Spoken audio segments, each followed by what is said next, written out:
Bos rumah makan tewas kecelakaan, sang istri menangis histeris. Kecelakaan maut terjadi di Jalan Soekarno-Hatta, Bypass, Kecamatan Rajabasa, Bandar Lampung, Jumat, tanggal 21 Juli tahun 2023, pukul 7.30 waktu Indonesia Barat.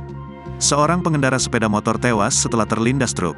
Dari informasi yang diperoleh, korban tewas bernama Bobby. Usut punya usut, Bobby ternyata adalah bos rumah makan Rajo Minang 3. Korban tewas setelah Honda Beat BA28116 EV yang dikendarainya terlindas truk di bypass. Dari pantauan tribunlampung.co.id di lokasi, istri Bobby bernama Leni terlihat menangis histeris.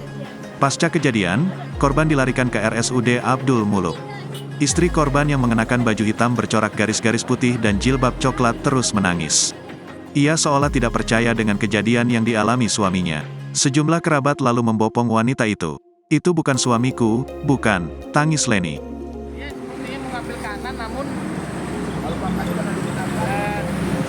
poin tabrakan pertama sama tempat terlintasnya itu jauh, sehingga dia jatuh dulu, loser.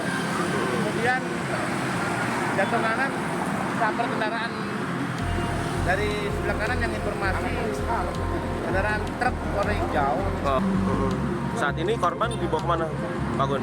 Yang orang tuanya dibawa ke rumah sakit Abdul Muluk karena meninggal dunia ya. Kemudian yang anaknya tadi sempat dilarikan ke rumah sakit Manuel.